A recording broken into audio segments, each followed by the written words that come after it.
ஆமென். ஹல்லேலூயா. கர்த்தருக்கு ஸ்தோத்திரம் உண்டாகட்டும். தேவன் தொடர்ந்து நம்மை ஆசீர்வதிப்பார். நாம் தொடர்ந்து தேவனுடைய வார்த்தைகளுக்குள்ளே கடந்து வருவோம். பரிசுத்த ஆவியானவர் தேவ வார்த்தையின் மூலமாய் இந்த நாளிலே நம்மோடு பேசுவாராக. திருப்பிக் கொள்ளுங்கள். சங்கீதத்தின் புஸ்தகம் எடுத்துக்கொள்ளலாமா? சங்கீதத்தின் புஸ்தகம் 115வது சங்கீதம், 115வது சங்கீதம், அதன் 14ஆம் வசனத்தை, கர்த்தர் உங்களையும் உங்கள் பிள்ளைகளையும் வர்த்திக்க பண்ணுவார். கர்த்தருக்கு ஸ்தோத்திரம் உண்டாகட்டும். நல்ல தேவனுடைய வார்த்தைக்காக ஆண்டவரை ஸ்தோத்தரிக்கிறேன். இந்த ஆண்டிலே தேவன் நமக்கு கொடுத்திருக்கிற வார்த்தையினுடைய அடிப்படையில் சில வாரங்கள் தேவனுடைய வசனங்களை நம்ம தியானித்து கொண்டிருக்கிறோம். பெருகச் செய்கிற கர்த்தர். ஆமென். ஈசாக்கு அந்த தேசத்தில் விதை விதைத்தான். கர்த்தர் அவனை ஆசீர்வதித்ததினால் அந்த வருஷத்தில் அவனுக்கு 100 மடங்கு பலன் கொடுத்து அந்த தேசத்தில் அவனை பெருக பண்ணினார். என்று தேவன் நமக்கு ஒரு பெருக்கத்தின் நன்மைகளை கர்த்தர் நமக்கு வைத்திருக்கிறார் என்கிற நிலைகளை நாம் தியானித்து கொண்டிருக்கிறோம். கர்த்தருடைய ஆவியானவர் சொல்லுகிறார், ஆண்டவருடைய ஆசீர்வாதம் ஒரு மனிதனுடைய வாழ்விலே பெருக்கத்தை கொண்டு வரும். கர்த்தர் உங்களை வர்த்திக்க பண்ணுவார். உங்கள் குடும்பங்களை, உங்கள் பிள்ளைகளை தேவன் வர்த்திக்க பண்ணுவார் என்று வாசிக்கிறோம். இந்த சங்கீதத்தை 2 பகுதிகளாக பிரிக்கலாம். ஒன்று, ஆண்டவரை அறியாதவர்கள் வாழ்கிற வாழ்க்கை. தேவனை அறியாதவர்கள் இந்த உலகத்தில் எப்படி வாழ்கிறார்கள், எப்படிப்பட்டவர்களாய் இருக்கிறார்கள் என்பதை குறித்து முதல் பகுதியிலே சொல்லுகிறார். 2வது பகுதியை வாசித்தால், தேவனை அறிந்தவர்களை தேவன் எப்படி இந்த உலகத்தில் வைக்கிறார் என்பதை குறித்து வாசிக்க முடியும். ஆண்டவரை அறிந்தவர்களுக்கும் ஆண்டவரை அறியாதவர்களுக்கும் ஒரு வித்தியாசம் இருக்கிறது. தேவனை அறிந்தவர்களுக்கும் தேவனை அறியாதவர்களுக்கும் ஒரு வித்தியாசத்தை கர்த்தர் ஏற்படுத்துகிறார். எப்பொழுதுமே ஆண்டவர் எகிப்தியர்க்கும் இஸ்ரவேலருக்கும் ஒரு வித்தியாசத்தை ஏற்படுத்துகிற கர்த்தர். இந்த வசனத்திலே படிக்கிறோம், கர்த்தர் உங்களை வர்த்திக்க பண்ணுவார். ஆண்டவருடைய பிள்ளைகளுக்கு கொடுக்கப்படுகிற ஆசீர்வாதங்களை குறித்து வரிசையாக எழுதப்பட்டிருக்கிறது. அதில் சொல்லப்படுகிற ஒரு பகுதி தான் பெருக பண்ணுவேன் என்று சொல்லுகிறார். ஆமென் சொல்லுங்க. ஸ்தோத்திரம். பெருக பண்ணுவேன். அருமையான தேவனுடைய பிள்ளைகளே, அன்றைக்கு ரெபெக்காளை வாழ்த்தும் போது எப்படி வாழ்த்தினார்களாம்? நீ கோடா கோடியாய் பெருகுவாயாக என்று வாழ்த்தினார்கள். கோடா கோடியாய் பெருகுவாயாக என்று வாழ்த்தினார்கள்.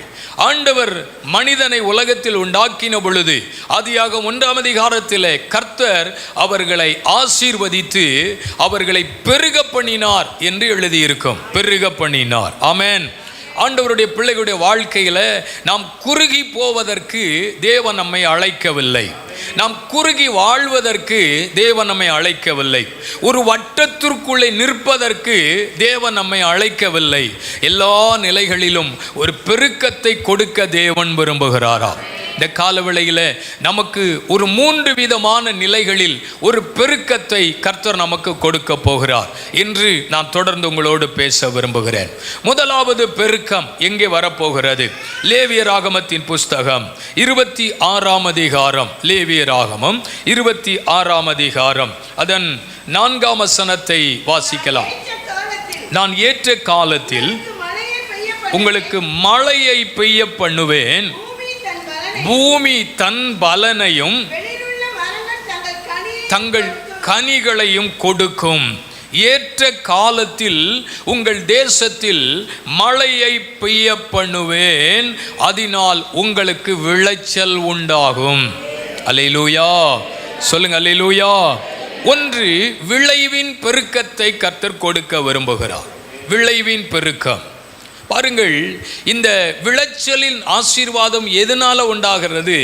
விளைச்சலின் ஆசீர்வாதம் எப்படி நமக்கு பெருக பண்ணுகிறாராம்? தேசத்தில் மழை பெய்ய பண்ணும் பொழுது. ஏற்ற காலத்தில் உன் தேசத்தில் என்ன பெய்யும்? மழை பெய்யும்.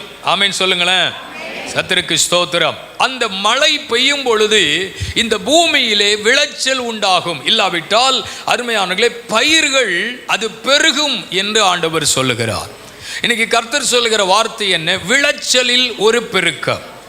நம்ம படுகிற பிரயாசம், நம்ம செய்கிற தொழில், நம்ம செய்கிற வேலை, நம்ம எடுக்கிற முயற்சிகள், அதில் ஒரு ஆசீர்வாதத்தை கர்த்தர் கட்டளையிட விரும்புகிறார். அநேக நேரங்களில் எதையோ ஒன்றை எதிர்பார்த்து துவங்குகிறோம், எதையோ ஒன்றை எதிர்பார்த்து ஆரம்பிக்கிறோம். இதில் நல்லா வந்துடலாம், இதில் மேலே வந்துடலாம், இதில் என் கஷ்டம்லாம் மாறிடும், இது நல்லா வந்துச்சுன்னா இதில் இருக்கிற எல்லா பிரச்சனையும் மாறிடும், அப்படி கொஞ்சம் தலை நிமிர்ந்து நடந்துடலாம் அப்படின்னு ஒரு நினைவோடு தான் எல்லாவற்றையும் தொடங்குகிறோம்.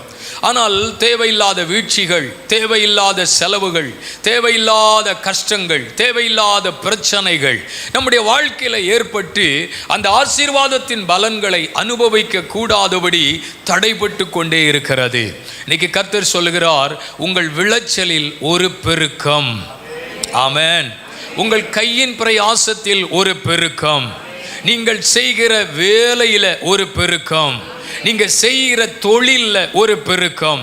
இதுவரைக்கும் அதிலே ஒரு மாற்றங்கள் இல்லாமல் இருந்திருக்குமானால், இதுவரைக்கும் அதிலே ஒரு மாற்றங்கள் வராதிருக்குமானால், இன்னைக்கு காலையில் கர்த்தர் சொல்லுகிற வார்த்தை, உன்னை நான் பெருக பண்ண போகிறேன்.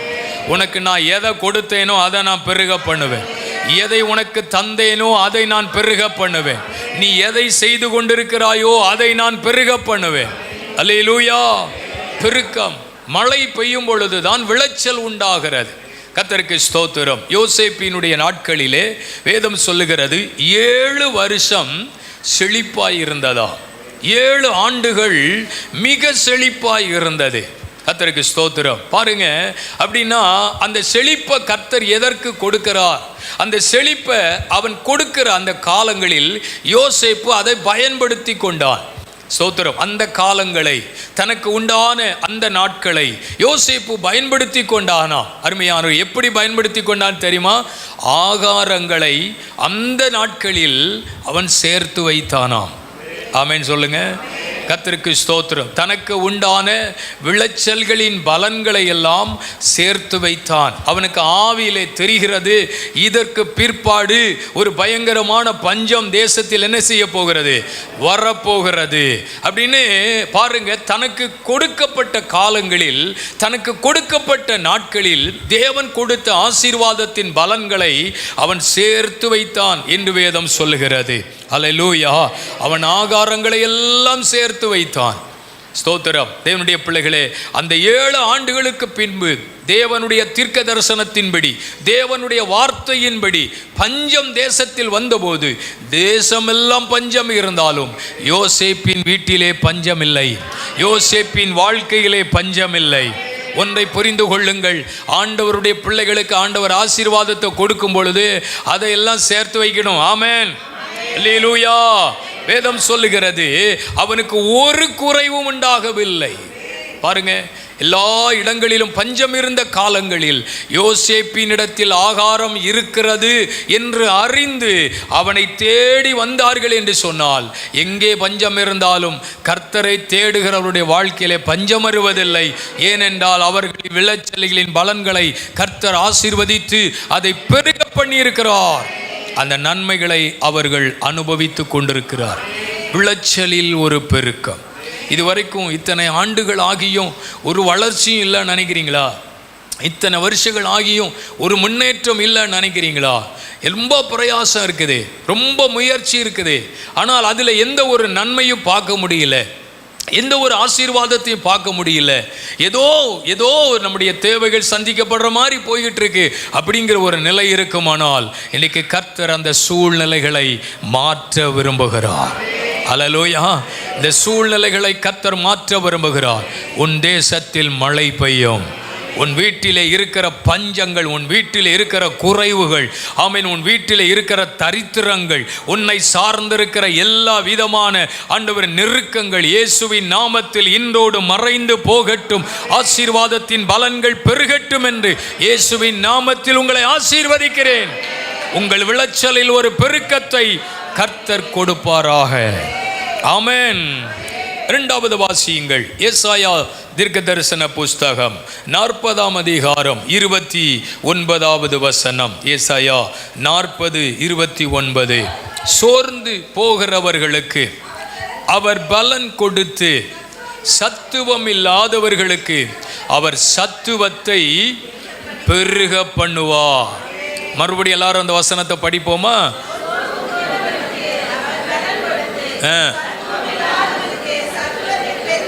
பெருக பண்ணுவார். ஆமென். சோர்ந்து போகிறவனுக்கு பலன் கொடுத்து சத்துவம் இல்லாதவர்களுக்கு சத்துவத்தை பெருக பண்ணுவார். இரண்டாவது எதை பெருக பண்ணுவாராம்? பலனை பெருக பண்ணுவார். ஆமென். பலத்திலே ஒரு பெருக்கம், பலத்திலே ஒரு பெருக்கத்தை ஆண்டவர் கொடுப்பார். மனிதன் அடிக்கடி சோர்ந்து போய் விடுகிறான். சோர்வுகள் வருவது இயற்கையானது தான்.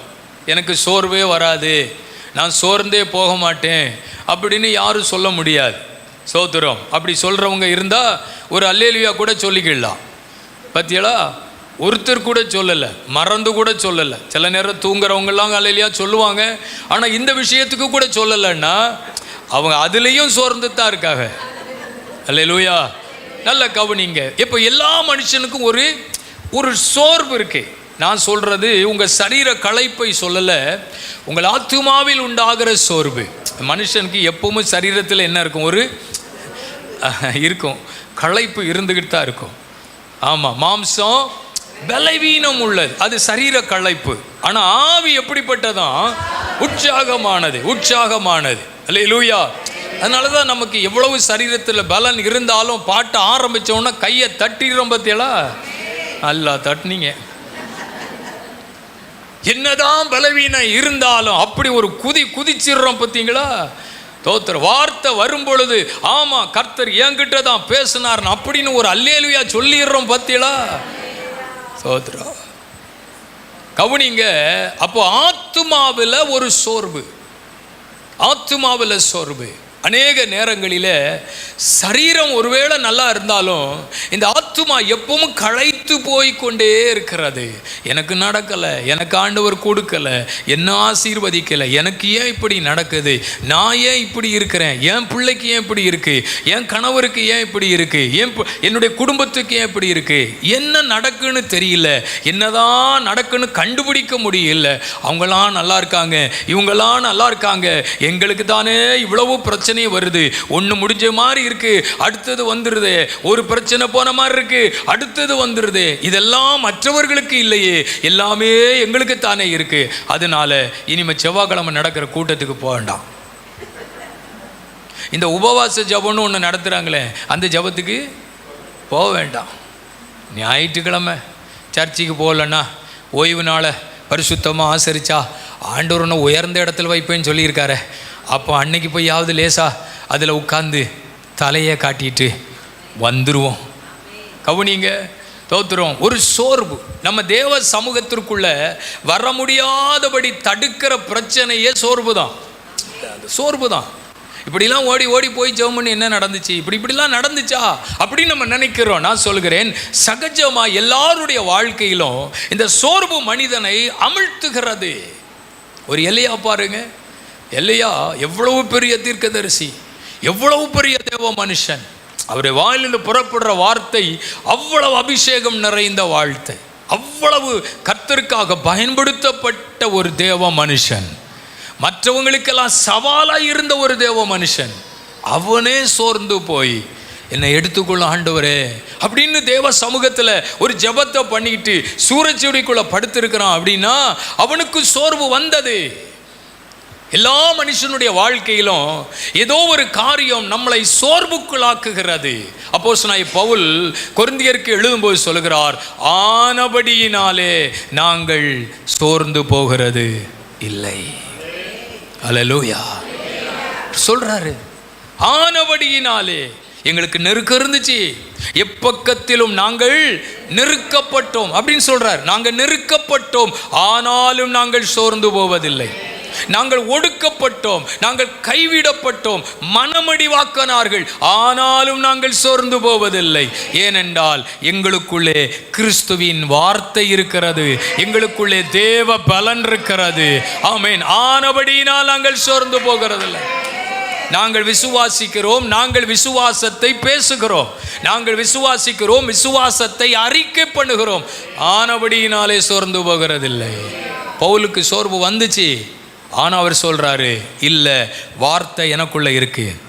இந்த மண்பாண்டத்தில் தேவனுடைய பொக்கிஷம் இருக்குது, அதுதான் வார்த்தை. அல்லேலூயா. நாங்கள் உலகத்தின் ஆவியை பெறாமல் தேவனுடைய ஆவியை நாங்கள் பெற்றிருக்கிறபடினாலே நாங்கள் சோர்ந்து போகிறதில்ல அப்படின்னு சொல்கிறாரு. உலகத்தில் அவருக்கு பாடு இருந்துச்சு, பலவீனம் இருந்தது. அந்த பலவீனத்தை குறித்து தேவ சமூகத்தில் போய் நிற்கிறார். இதை மாற்றும் ஆண்டவரே என்று கேட்கிறார். ஆண்டவர் சொன்னார், என் கிருபை உனக்கு போதும் என்று சொன்னார். அல்லேலூயா. அப்போ மனுஷனுடைய வாழ்க்கையில ஏதேனும் ஒரு காரியத்தில் மனத்தளர்வுகள் இருக்கிறது. ஆனால் ஆவியானவர் என்ன செய்கிறார்னா, சோர்ந்து போனவர்களை எல்லாம் அவர் தட்டி எழுப்பி கொண்டே இருக்கிறார். அதுதான் எழுதியிருக்கு, கர்த்தருக்கு காத்திருக்கிறவர்களோ புது பலன் அடைந்து கழுகுகளைப் போல செட்டைகளை அடித்து எழும்புவார்கள். ஸ்தோத்திரம். வேதம் சொல்லுகிறது, அவர் பலனை பெருகச் செய்கிற ஆண்டவர். உங்கள் மனதில் ஒரு தளர்வு இருக்குமானால், ஆமேன், உங்கள் மனதில் ஒரு தளர்வு இருக்குமானால் இன்றைக்கு தேவ பலனை உங்களுக்கு கொடுக்க போகிறார். நீ போக வேண்டிய தூரம் வெகு தூரம். உன் மூலமாய் செய்ய வேண்டிய வேலை அநேகம் இருக்கிறது. உன் மூலமாய் நடக்க வேண்டிய காரியம் அநேகம் இருக்கிறது. நீ ஏன் சூரச்செடிக்குள்ளே படுத்திருக்கிறாய் என்று அவனுக்கு பலன் கொடுத்து அவனை தட்டி எழுப்பினார். பாருங்கள், தேவன் அவனை பலப்படுத்தின பொழுது 40 நாட்கள் அவன் நடந்து போனான். ஆமென் சொல்லுங்க. ஒரு நாள் சாப்பிட்டு சாப்பாடு அவன் அப்படி நடக்க வச்சிருக்க பாருங்க. நான் சொல்லுகிறேன், கர்த்தர் பலனில் ஒரு பெருக்கத்தை கொடுக்க போகிறார். 2 நாளாகமம் 20ஆம் அதிகாரத்தை வாசிக்கும் பொழுது, யோசபாத்துக்கு விரோதமாக மோவாபியர்கள், அம்மோன் புத்திரர்கள் யுத்தம் செய்ய வந்த பொழுது அவர்கள் கொடுக்கிற ஒரு வார்த்தை, ஒரு பெரிய கூட்டத்தார் இவர்களுக்கு விரோதமாய் எழும்பி வந்திருக்கிறார்கள். ஒரு பெரிய ஜாதி இந்த யோசபாத்தும் அவன் ஜனங்களுக்கு விரோதமாய் எழும்பி வந்திருக்கிறார்கள். அவன் சொல்லுகிறான், பெரிய திரளான கூட்டம் இது, இந்த கூட்டத்தை எதிர்க்க எங்களுக்கு பலன் இல்லையே. வாசிக்கலாமா? 20ஆம் அதிகாரம் 12ஆம் வசனம். எங்கள் தேவனே, அவர்களை நீர் நியாயம் தீர்க்க மாட்டீரோ? எங்களுக்கு விரோதமாய் வந்த இந்த ஏராளமான கூட்டத்திற்கு முன்பாக நிற்க எங்களுக்கு பலன் இல்லையே, யுத்தம் செய்ய பலன் இல்லையே, போராட பலன் இல்லையே, இவர்களை எதிர்க்க பலன் இல்லையே. எங்களுக்கு முன்னால் இருக்கிற இந்த பெரிய கூட்டம், நாங்கள் கொஞ்சம் ஆட்களாக இருக்கிறோம், இது பெரிய கூட்டமாக இருக்குது, இவங்களை எதிர்க்க எங்களுக்கு பலன் இல்லையே. நல்லா கவனிங்க. தேவன் அந்த ஜனத்திற்கு பலன் கொடுத்து வெற்றி பெறுவதற்கு உதவி செய்தார். ஜனங்களுடைய பார்வையில் இவர்கள் யுத்த களத்தில் இறங்குவதற்குரிய திராணி அவர்களுக்கு இல்லை. ஜனத்தினுடைய பார்வையில் யுத்தம் செய்வதற்குரிய சூழ்நிலை அவர்களுக்கு இல்லை. கர்த்தர் ஒரு காரியத்தை கற்றுக் கொடுக்கிறார். பலன் வரும். எப்போ வரும்னா, துதிக்கும் போது வரும். ஆமென். உம்மிலே பலன் கொள்ளுகிற மனுஷன் பாக்கியவான், அவர்கள் எப்பொழுதும் தேவனை துதித்து கொண்டே இருப்பார்கள். உம்முடைய வீட்டிலே வாசமாயிருக்கிறவர்கள் பாக்கியவான்கள். நல்ல கவனிங்க, துதிப்பார்கள், அவர்களுக்கு பலன் உண்டாகும். ஆமென் சொல்லுங்க. துதிப்பார்கள், அவர்களுக்கு பலன் உண்டாகும். நல்ல கவனிங்க. இப்போ சொல்ற வார்த்தை பலன் இல்லை. கர்த்தர் சொல்றாரு, பலன் தரப்போகிறேன். இந்த பலன் எப்படி வரப்போகுதுன்னா, நீங்கள் நல்ல கர்த்தரை துதிச்சா போதும். அருமையானவர்களே, இது வேற ஒன்றும் இல்லை, கடினமான காரியம் கிடையாது, இது ஒரு கஷ்ட காரியமும் கிடையாது. நீங்கள் கூட்டத்தை பார்க்காதீங்க, ஏன்னா இந்த யுத்தம் கர்த்தருடையது. நீங்கள் நின்று பாருங்க, அற்புதம் நடக்கும். நீங்கள் நின்று பாருங்க, அதிசயம் நடக்கும். சில நேரத்தில் கர்த்தர் நமக்கு சொல்லுவார், நீ இதில் போராடிட்டு கிடக்காத, என் சமூகத்தில் நில்லு, நான் மீதியை பார்த்துக்கிடுவேன். நீ போராடிக்கிட்டு நிற்காத, நானே இந்த யுத்தத்தை செய்து முடிச்சிருவேன். உங்களுக்கு விரோதமாக ஏதோ ஒரு காரியம் சம்பவிக்கிறதா, ஏதோ ஒரு காரியம் உங்களுக்கு விரோதமாக எதிர்த்திருக்கிறதா, உங்களை அறியாமல், உங்களுக்கு தெரியாமல், உங்களுக்கு மறைமுகமாக சில போராட்டம் இருக்குதா, ஆண்டவர் கற்றுக் கொடுக்கிறார். என் சமூகத்தில் நில்லு, மீதியை நான் பார்த்துக்கிடுவேன். என் பிரசன்னத்துக்குள்ளே இரு, மீதியை நான் பார்த்துக்கிடுவேன். இதுதான் சொல்லி கொடுத்தாரு. ஆயுதங்களெல்லாம் எடுத்துட்டு போய் அங்கே அப்படி நில்லுங்க இப்படி நில்லுங்க. ஒவ்வொரு யுத்தமும் ஒரு விதமான நிலையில் நடக்கிறது. இங்கே சொல்லி கொடுக்கிறார், பயப்படாத, பலன் இல்லைன்னு சொல்லாத, நீ நில்லு, நான் உனக்கு பலன் தருவேன். இந்த பலன் பெறுவதற்கு கற்றுக் கொடுத்தது தான் கர்த்தர் நல்லவர், அவர் கிருபை என்றும் உள்ளது என்று பாடுங்கன்னாரு, துதிங்கன்னு சொன்னார். அருமையானவர்களே, உண்மையிலே சொல்லுகிறேன், துதியில் ஒரு பெரிய பலன் இருக்கு. துதிக்கிறவர்களுக்கு பலன் உண்டா? ஆமென். அதனால தான் ஃபாதர் பாடுறாரு, துதிப்பேன் துதிப்பேன். ஆமென். ஸ்தோத்திரம். துதித்து கொண்டே இருப்பேன். ஏன்னா துதிக்க துதிக்க துதிக்க துதிக்க துதிக்க அந்த பிரசன்னம் நம்ம மேலே வரும் பொழுது அந்த பிரசன்னம் நம்மளை பலப்படுத்திக்கிட்டே இருக்கும். சூழ்நிலையை பார்த்து கலங்காதீங்க, பிரச்சனையை பார்த்து கலங்காதீங்க, இது எப்படி நடக்கும்னு நினைக்காதீங்க, இது எப்படி ஜெயமாக மாறும்னு நினைக்காதீங்க. கர்த்தர் சொல்கிறாரு, நான் உன்னை பலப்படுத்த போகிறேன், நீ நின்று பாரு, ஒரு பெரிய ரட்சிப்பு உண்டாகிறதை நீ பார்க்க போகிறாய். அல்லேலூயா. பாடி துதித்தார்கள். ஆமென். அவர்களுக்கு தேவ பலன் உண்டாயிற்று. கர்த்தர் செய்தார் பாருங்க, மன தைரியத்தை கொடுத்துட்டாரு, மன தைரியத்தை கொடுத்துட்டாரு. அவங்க பாட ஆரம்பிச்சாங்க. கர்த்தர் இவர்களுக்காக யுத்தம் செய்ய ஆரம்பித்தார். தேவனுடைய பிள்ளைகளே, சில நேரங்களில் நாம் செய்ய வேண்டிய கடமையை, செய்ய வேண்டிய வேலையை நம்ம செஞ்சுக்கிட்டே இருக்கணும். கர்த்தர் செய்ய வேண்டிய வேலையை செஞ்சுக்கிட்டே இருப்பார். அல்லேலூயா. ஒட்டு மொத்தமாக அவர் யெகோவா ஈரே, மேலே இருக்கிறவர் எல்லாம் பார்த்துக்கிடுவார் அப்படின்னு விடக்கூடாது. எப்பவுமே அந்த வார்த்தையை சொல்லிக்கிட்டே இருக்கக்கூடாது. சில காரியத்தை நம்ம செய்யணும்னு கர்த்தர் விரும்புகிறார்.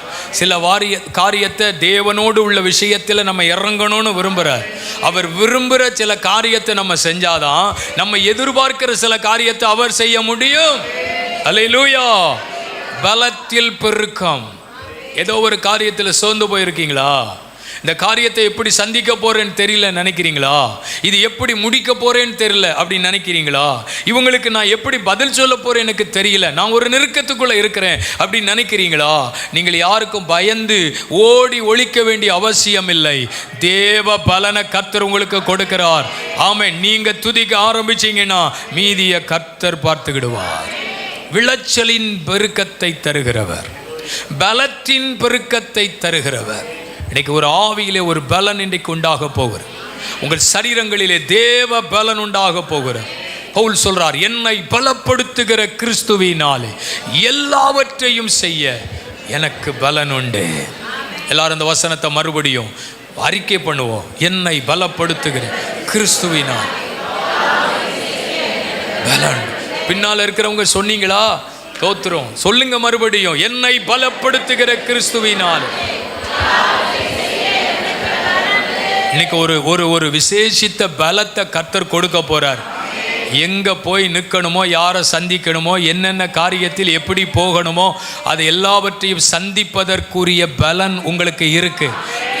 எதை குறித்தும் கவலைப்படாதீங்க, பின்னிட்டு பார்க்காதீங்க, தளர்ந்து போகாதீங்க, அவிசுவாசப்படாதீங்க. ஒரு பலனை கர்த்தர் கொடுத்து தான் அனுப்ப போகிறாரு. ஆமாம், நீ யாருக்கு முன்னாலும் போய் நிற்கலாம். அந்த பலனை கர்த்தர் உங்களுக்கு தரட்டும். அல்லேலூயா. பலத்தின் பெருக்கத்தை ஆவியானவர் கொடுக்கட்டும். மூன்றாவது, ஏசாயா 29 அதிகாரம் அதன் 19 வசனம் படியுங்கள். ஏசாயா 29 அதன் 19 வசனம்.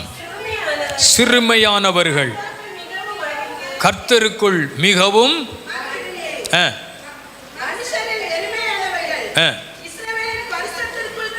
பத்தியலா, இதுதான் மகிழ்ச்சியின் பெருக்கம். கர்த்தருக்கு ஸ்தோத்திரம். இது இந்த பெருக்கத்துக்கு பேர் என்ன? நீ வாஸ்தா என்ன, நான் வாஸ்தா என்ன, ரெண்டு பேருமே வாசிப்போம். அது அந்த சந்தோஷத்தினுடைய வெளிப்பாடு அந்த ரெண்டு பேருக்கு தான் இருக்கு. ஸ்தோத்திரம். நல்ல கவனிங்களேன். வசனம் சொல்லுகிறது மகிழ்ச்சியின் பெருக்கம்.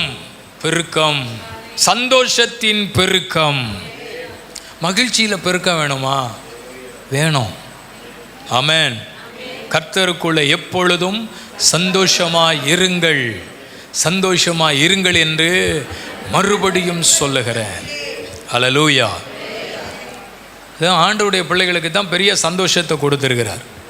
உலக மனுஷனுக்கு இருக்கிற சந்தோஷத்தை விட ஆண்டவருடைய பிள்ளைகளுக்கு தான் மகிழ்ச்சி அதிகம். ஆமென். தோத்திரம். உலக மனுஷனுக்கு வேலை கிடைச்சா ஒரு சந்தோஷம், சம்பளம் வாங்கினா ஒரு சந்தோஷம், பிறந்த நாள்னா ஒரு சந்தோஷம், உலகத்தில் நிறைய சந்தோஷம் இருக்குது. ஒரு இடம் வாங்கினா சந்தோஷம், ஒரு வீடு கட்டினா சந்தோஷம் இருக்கும். ஆனால் ஆண்டவருடைய பிள்ளைகளுக்கு இதையெல்லாம் இருக்கிறோம், அதை விட இன்னும் அதிகமான சந்தோஷம் இருக்குது. ரட்சிப்பினால் களி கூறுகிறோம். ரட்சிப்பின் சந்தோஷம்.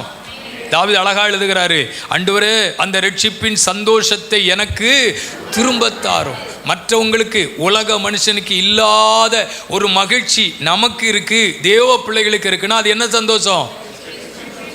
அதை சொல்றதுக்கு என்ன கஷ்டப்படுறாங்க பாருங்க. ரட்சிப்பின் சந்தோஷம். அல்லேலூயா, ஸ்தோத்திரம். அருமையானவர்களே, தேவனுடைய ராஜ்யம் புசிப்பும் குடிப்பும் அல்ல, அது நீதியும் சமாதானமும் பரிசுத்த ஆவியினால் உண்டாகிற சந்தோஷம். இது உலக மனுஷனுக்கு கிடையாது. அல்லேலூயா. இது தேவ பிள்ளைகளுக்கு இந்த சந்தோஷம் இருக்கிறது.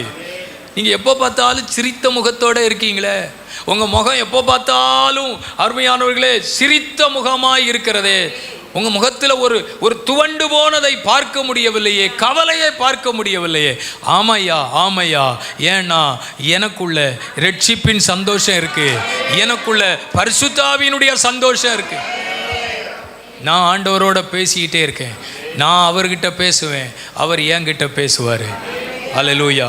நாங்கள் இருவரும் சந்தோஷிப்போமே, நான் பேசுவேன் அவர் பேசுவார். இப்படி நாங்கள் ரெண்டு பேரும் அடிக்கடி என்ன செய்வோம்? யாரு நாங்கள் ரெண்டு பேருன்னா யாரு? தேவன். ஆமென். அது ஒரு பெரிய மகிழ்ச்சி பாருங்க, பரிசுத்த ஆவியினால் உண்டாகிற சந்தோஷம். உலக மனுஷனுக்கு இருக்கிறத விட நம்ம தான் மகிழ்ச்சி அதிகமாக இருக்கணும். ஆனால் உலக மனுஷன்லாம் சந்தோஷமா இருக்கான், நம்ம தான் எப்போ பார்த்தாலும் துக்கமாகவே இருக்கும். என்னன்னு தெரியல, என்ன நடக்குன்னே தெரியல, ஒரே கவலையாக இருக்குது. அப்படியே ஒரு பாரம். ஒரு கல்லை தூக்கி வச்சா எப்படி இருக்குமோ, வச்சு பார்த்துருப்பா போல தெரியுது, ஒரு கல்லை தூக்கி வச்சா எப்படி இருக்குமோ அப்படி ஒரு பாரம். ரட்சிக்கப்படாதவன்லாம் சந்தோஷத்தோடு தெரிகிறான், அபிஷேகம் பெறாதவன்லாம் சந்தோஷத்தோடு தெரிகிறான். ஆனால் இதை பெற்றவர்கள் நம்ம தான் எப்போ பார்த்தாலும் எப்படி இருக்கும்? பாரமாக இருக்குது, கவலையாக இருக்குது, கஷ்டமாக இருக்குது, ஜெபம் பண்ணவே முடியல, பைபிள் வாசிக்க மனசே வரமாட்டேங்குது, ஜெபிக்கவே முடியல, தேவ சமூகத்தை தேடி வரவே முடியல. என்னன்னு தெரில, ஒரே பாரம், ஒரே பாரம், ஒரே பாரம். அது ஒரே பாரம்தான். கவனிங்க, நம்ம எப்பொழுதும் ஆண்டவருக்குள்ள மகிழ்ச்சியாக இருக்கணும். அந்த மகிழ்ச்சியினுடைய பெருக்கத்தை நமக்கு தேவன் கொடுக்கணும்னு அவர் விரும்புகிறாரு. அல்லேலூயா.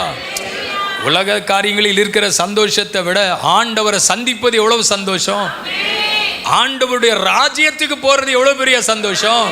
அல்லேலூயா. கர்த்தர் நல்லவர், கர்த்தர் நல்லவர். அதாவது உயிரோடு இருக்கிற நாளளவும் ஆண்டவருடைய பிள்ளைகள் எப்படி இருக்கணுமா?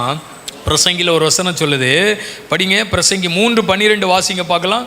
பிரசங்கி 3:12 வாசிங்க.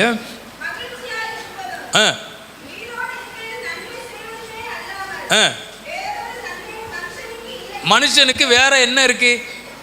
உயிரோடு இருக்கிற நாளளவும் அவன் சந்தோஷமா இருப்பதை விட இந்த உலகத்தில் வேறு என்ன மனுஷனுக்கு இருக்கிறது? அதனால தான் வர்ற பிரசங்கிமாரெல்லாம் வந்த உடனே மைக் எடுத்த உடனே சந்தோஷமா இருக்கிறவங்களாம் ஒரு அல்லேலூயா சொல்லுங்க அப்படின்னு சொல்லும் பொழுது, நம்ம பாவம் மனுஷன் ஒரு அல்லேலூயா சொல்றாரு அப்படின்னுட்டு ஒரு அல்லேலூயாவை சொல்லிக்கிடுறோம். அடிக்கடி சொல்றாங்க சந்தோஷமா இருக்கிறவங்கெல்லாம் ஒரு அல்லேலூயா சொல்லுங்க அப்படின்னு. நானும் 2 தடவை சொல்லியாச்சு அல்லேலூயா. ஏன்னா இல்லை, உள்ள இருந்தா தானே வரும். ஆமென். சந்தோஷமா இருங்கள், மகிழ்ச்சியா இருங்கள். வேதம் சொல்லுது, மகிழ்ச்சியா இருப்பது நமக்கு சொல்லுங்களேன் பலன்.